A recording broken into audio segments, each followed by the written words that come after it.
Welcome back to the Game Asset series. Today, we're making a bus. And not just any bus, a seriously beat-up, project-ready bus. I wanted to see how efficient I could make the texturing, so we're going for a hybrid approach. You know, like the awesome stuff you see in big-budget games. We'll cover everything, from high poly to low poly, texturing in Substance Painter, and final assembly in Blender. Alright, here we are in Blender. Now let's talk about the hybrid textures we're using. There are two main elements. First, we have unique textures. These are custom-made for specific meshes, and can be placed wherever we need them. Second, we're using seamless tiling strips. These usually run horizontally or vertically across the map. Now, while the unique textures have free placement, these tiling strips typically have a specific length to suit our needs and maintain consistent tiling. And to give you an idea of scale, usually a 2048 pixel tiling strip represents a full 4x4 meters, or even 8x8 meters in our scene. Let's delete the default cube. See a cube.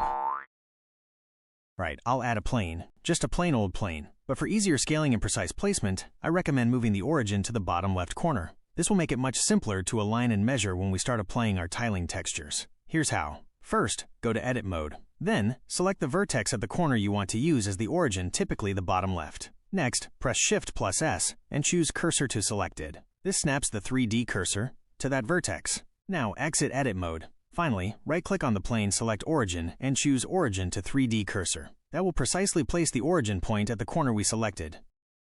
Alt+G to center the plane. Then set the X and Y size to 8 meters, giving us a reliable point of reference for our work. And don't forget, accuracy is key, so make sure you turn on Snap to Grid. Now, where to begin? Let's cover the strip textures first. Once the strips are all set, I can move on to the unique textures. I'll begin by modeling the wheel well panels, extending from just before the front door panel to the start of the luggage compartment. Let's assume these wheel well panels are 1.5 meters in length. Also, considering a bus wheel and tire are roughly a meter in diameter, give or take 10 centimeters, I'll need to create space for panels on both sides and a panel on top of the wheel well. So that's 20 centimeters for one panel, 110 centimeters for the wheel, and another 20 centimeters for the other panel. As for the top panel, we can adjust that later. Select the vertical edge on both inner sides of the plane. Press V to rip the edge. Rip the top edge as well to complete the top panel. This will give you the basic shapes for your wheel wells. Now let's add some thickness to these panels. Apply a Solidify modifier to the plane. The exact value doesn't matter much here, as we don't need the back sides of the panels. As long as they appear sufficiently thick, we're good to go. And add a bevel modifier too. Set the value ever so slightly subtle, but noticeable. If the bevel is looking a bit wonky, then I need to apply the scale. Shift+A and select Scale to reset the scale. That should fix the bevel. Since I need this for baking purposes, I'll crank up the edge bevel to give it round edges for baking. Okay, let's not forget to apply weight normal modifiers for the finishing touch. To average out the normals properly, we need to apply them to both faces and edges, and absolutely remember to tick the Keep Sharp option. Alright, we're done with the wheel well panel. Thankfully, we only need to model one, since the front and back are identical. Plus, this bus won't show the front exterior in-game, so super detailed exterior work isn't necessary. Less for me to do. Alright, moving on, I'll be tackling the luggage compartment, including the design and modeling of its doors. To get started, let's establish some key dimensions. We'll assume the luggage compartment spans a length of 3 meters. In terms of height, we'll maintain consistency with the lower section of the bus, which we'll set at 1 meter. This should give us a good foundation for accurately modeling the compartment and ensuring it fits seamlessly within the overall bus design. Perfect. I can definitely utilize this 2.5 meter section from the plane to create the luggage compartment doors. Since we need a total length of 3 meters, all I have to do is select the far edge and move it precisely 50 centimeters. That will extend the section to the required 3 meters, giving us the perfect size for the doors. Select the two faces and press P to separate them. I'll use this part to create the luggage compartment doors. Select the edge in the middle, press X and choose Dissolve Edge. Then, press Shift+R to add 2 more edge loops, dividing the panel into 3 faces just the right amount for the doors. Move the door panel aside, away from the crowd near the wheel well panels. Go to Edit mode, select the 2 vertical edges in the center and press V to rip them, creating separate faces for each door. Now select the compartment panels, Shift-select the wheel well panel, and press Ctrl+C. Choose Copy Modifiers so I can apply the same modifiers as the wheel well panel. If Copy Modifiers isn't available when you press Ctrl+C, then you'll need to enable the Copy Attributes add-on. Go to Edit, Preferences, Add-ons, and search for Copy Attributes. If it's not in the add-ons section, try the extensions section. Oh yeah, apply the scale for the compartment panels. To do this, select the compartment panels, press Ctrl+A, and choose Scale from the menu. This will reset the scale and ensure the modifiers work correctly. Here, I've applied the Solidify modifier for the compartment panels because I need to bevel the side edges manually. Because I think it's still too flat and it won't make for a nice bake. So I beveled it manually so that when baking, the result will be much nicer. Come to think of it, it's really a hassle to model the doors 3 times. So I'll just delete the 2 extras and copy the first one when I'm done modeling it.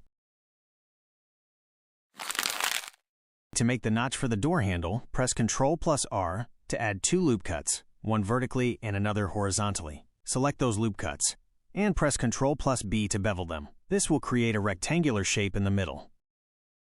Now make the rectangular shape rounded by selecting the 4 corner vertices and beveling them again, this time increasing the number of segments to round the edges. Delete the extra edges that resulted from beveling the vertices. Then, select the face in the middle and extrude it downwards. Finally, bevel the edges of the extruded section to round things up.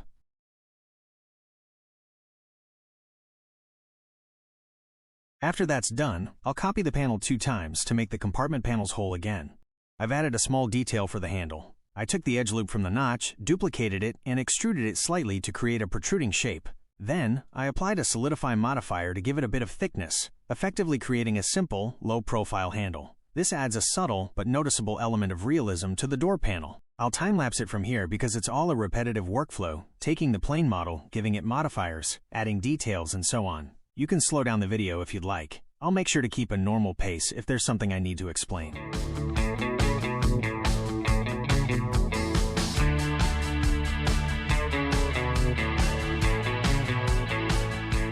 And for the vent for the side engine compartment, the technique is the same as the handles. I take the edges from the rectangular hole, designated for the vent, and P to separate it into its own object. Since it still has a Solidify modifier applied, all I need to do is select all the edges in E to extrude them upwards a bit. The Solidify modifier will handle the width of the vent's frame. If I need to adjust the width of the vent's frame, I simply adjust the Solidify modifier's settings.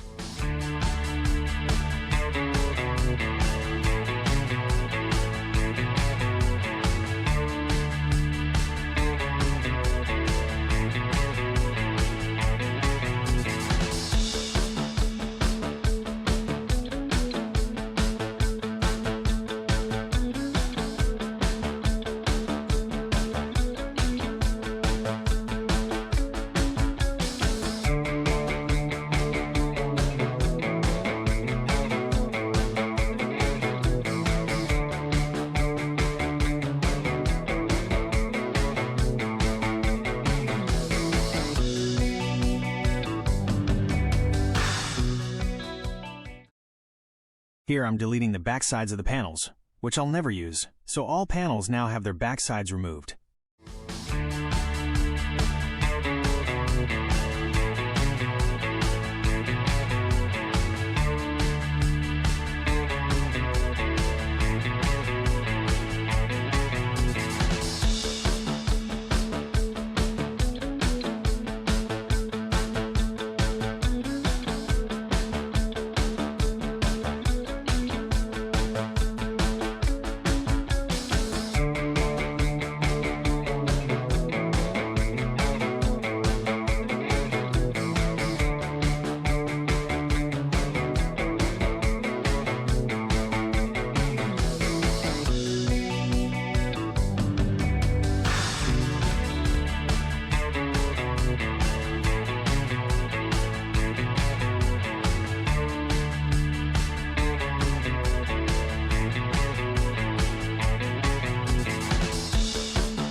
That's the end of part 1, folks. Be sure to stay tuned for part 2 of this game asset series, where we're creating a beat-up bus. In the next episode, I'll take you through modeling the rest of the bus. Before I bail, I want to remind you guys, if you like this crazy series, be sure to like, share, and, first and foremost, subscribe to this channel to support this crazy guy so I can keep making videos like this. If you all have any suggestions or requests on what I should make for you guys, slip them down in the comments below. Crazy signing out. Keep on blending.